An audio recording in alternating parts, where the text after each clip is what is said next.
It's day 7, it's August 23rd. We're on the 2016 Great Ontario Yield Tour. We're in, we're near... we're in Durham County. Durham County. I think we're near Oshawa, right? We're near Oshawa, yeah. Okay, so we continue with our tour and we're here with Matt Rundle. He's with St. Lawrence Grain and Farm Supply. Matt, thank you for spending some time with us here today.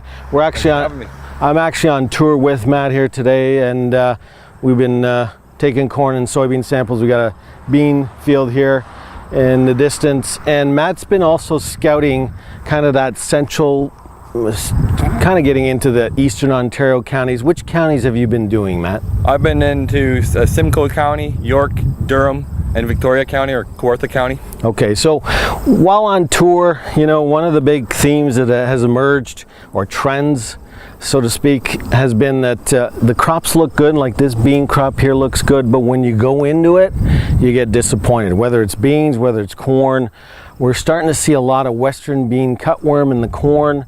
Not necessarily disease, but a pest that's causing some problems. Matt, you know, Stats Canada just reported that the Canadian corn yield is around 149, the Ontario corn yield at 152, the bean yield for Canada at 40, and the bean yield for Ontario around that 41, 42. It looks like a smaller crop. It's not the crop from last year, obviously. What are you seeing while you're scouting? Do you believe that the smaller crop is going to get smaller? I think so, especially in our area. I think we might be a little lower than the average in some other counties. We were off to a pretty poor start. We're checking some rain gauges around the countryside. We had rain anywhere from 2 inches to 4.5 inches from that whole stretch from April 29th all the way to August 15th, and that's just not enough rain. So now again, it's so variable. Some fields you go into look great, some are much poorer.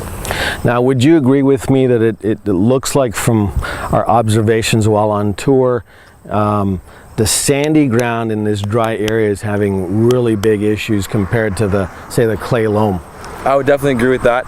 Water holding capacity was a huge advantage this year, especially even organic matter levels. I was finding high organic matter levels right beside a home farm that was getting lots of manure. I was finding those crops looked much healthier, higher water holding capacity due to the organic matter, and really helped on a dry year like this. And so what other key observations can you share with us? Anything else that stands out while scouting?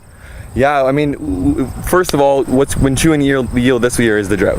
Secondly, you got to give credit. Spider mites have wiped a bit of yield from us for sure. Okay. We sprayed around the countryside. Not every field needed it. Definitely took a yield hit from spider mites this season. Even into this beginning, some of the crop had a bit of a rough start. Anything planted kind of that late May, early June, especially like beans. I mean, corn was in by then, but the beans were planted later. Just didn't have the same emergence. We had and then to get into herbicide programs, some of our residual herbicides not performing the way we'd like. You get into some weed issues. There's a lot of things that kind of come with dry weather. So, but overall, again, variable. That's my main word for this season. Thank you for your time. No problem. Thanks for having me.